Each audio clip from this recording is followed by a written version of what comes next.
Breaking news చూస్తున్న మాజీ MLA Chennamaneni Ramesh కు హైకోర్టులో చుక్కెదురైంది. చెన్నమనేని రమేష్ పిటిషన్ ను కోర్టు డిస్మిస్ చేసింది. కోర్టును తప్పుదోవ పట్టించారంటూ హైకోర్టు ఆగ్రహాన్ని వ్యక్తం చేసింది.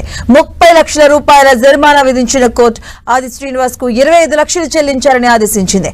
నెల రోజుల్లో చెల్లింపులు పూర్తి చేయాలని స్పష్టం చేసింది. బులెటిన్ లో బ్రేకింగ్ న్యూస్ చూస్తున్న మాజీ ఎమ్మెల్యే చెన్నమనేని రమేష్ కు హైకోర్టులో చుక్కెదురైంది. చెన్నమనేని రమేష్ పిటిషన్ ను కోర్టు డిస్మిస్ చేసింది. కోర్టును తప్పుదోవ పట్టించారంటూ హైకోర్టు ఆగ్రహాన్ని వ్యక్తం చేసింది. 30 లక్షల రూపాయల జరిమానా విధించిన కోర్టు ఆది శ్రీనివాస్ కు 25 లక్షలు చెల్లించాలని ఆదేశించింది. ఇదంతా నెల రోజుల్లో చెల్లింపులు పూర్తి చేయాలని స్పష్టం చేసింది. ఇదే అంశానికి సంబంధించిన పూర్తి అప్డేట్స్ మా కరెస్పాండెంట్ సునీల్ అందిస్తారు. సునీల్,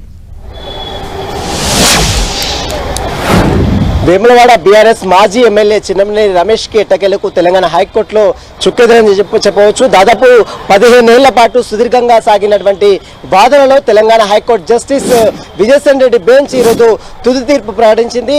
చెన్నమనేని రమేష్ కోర్టులను పూర్తిగా తప్పుదోవ పట్టించాడు. అదేవిధంగా ఫేక్ డాక్యుమెంట్స్ క్రియేట్ చేసి కోర్టులను అదేవిధంగా న్యాయస్థానాలు అటు ప్రభుత్వాన్ని కూడా పూర్తిగా మిస్యూజ్ చేశాడంటూ కూడా Telangana high court justice Vijaysen Reddy bench తీవ్ర ఆగ్రహం వ్యక్తం చేసింది. చెన్నమనేని రమేష్ సంబంధించిన పౌరసత్వము వివాదానికి సంబంధించి ఈరోజు ఎట్టకేలకు 15 ఏళ్ల పాటు సుదీర్ఘంగా కొనసాగినటువంటి వాదనలకు తెలంగాణ హైకోర్టు తెరదీసిందని చెప్పవచ్చు. చెన్నమనేని రమేష్ పూర్తిగా కోర్టులను తప్పుదోవ పట్టించి ఫేక్ డాక్యుమెంట్స్ క్రియేట్ చేసి ఇంకా జర్మనీ పౌరసత్వం మీదనే జర్మనీ పాస్పోర్ట్ మీదనే ట్రావెల్ చేస్తున్నట్లు కోర్టు నిర్ధారించింది. ఈ మేరకు చెన్నమనేని రమేష్ పై పోటీ అంటే దానికి సంబంధించిన దానిపై కోర్టులలో న్యాయస్థానంలో తను పోరాటం చేస్తున్నటువంటి పిటిషనర్ ఆది శ్రీనివాస్ కి ఖచ్చితంగా కాంపెన్సేషన్ చెల్లించాలంటూ కూడా తెలంగాణ హైకోర్టు ఆదేశాలు జారీ చేసింది. మొత్తం మీద చెన్నమనేని రమేష్ 30 లక్షల జరిమానా విధించింది. అందులో 25 లక్షలు ప్రస్తుతం వేములవాడ ఎమ్మెల్యేగా ఉన్నటువంటి ఆది శ్రీనివాస్ పిటిషనర్ గా ఉన్నటువంటి ఆది శ్రీనివాస్ కి 25 లక్షలు చెల్లించాలి.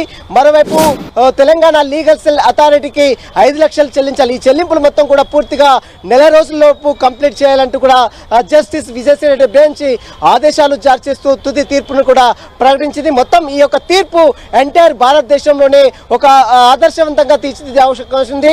ఈ తీర్పుని మిగిలినటువంటి జడ్జిమెంట్లో కూడా ఉపయోగించే అవకాశం ఉంది. కాబట్టి దాదాపు 10 ఏళ్ల పాటు హైకోర్టులోనే సుదీర్ఘంగా వాదనలు కొనసాగాయి. 15 ఏళ్ల పాటు పోరాటం చేస్తున్నటువంటి ఆది శ్రీనివాసకి ఎట్టకేలకు తెలంగాణ హైకోర్టులో మాత్రం ఊరట మాత్రం లభించిందని చెప్పవచ్చు.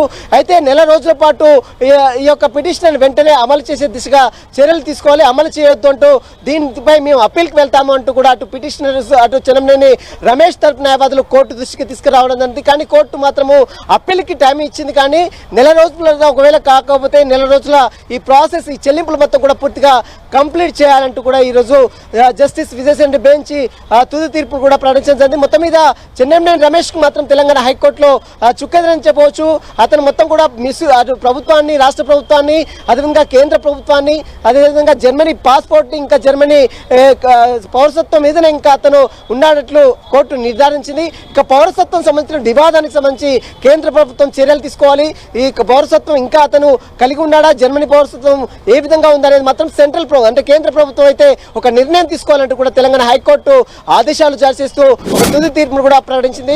ఈ యొక్క ప్రాసెస్ మొత్తం ఈ యొక్క తీర్పును మొత్తం కూడా స్టే ఇవ్వాలంటే ఒక నెల రోజుల పాటు అప్పీల్కి తమకు అవకాశం కల్పించాలంటూ కూడా చెన్నమనేని రమేష్ తరపు న్యాయవాది కోర్టు దృష్టికి తీసుకురావాలని కోర్టు మాత్రము అప్పీల్కి సమయం ఇచ్చినప్పుడు కూడా ఈ ప్రాసెస్ ఏదైతే మనీ ప్రాసెస్ ఉందో దాన్ని మొత్తం కూడా నెల రోజుల్లో కంప్లీట్ చేసే విధంగా చర్యలు తీసుకోవాలంటూ కూడా ఆదేశాలు జారీ చేసింది. Madhu. Okay, thank you sir.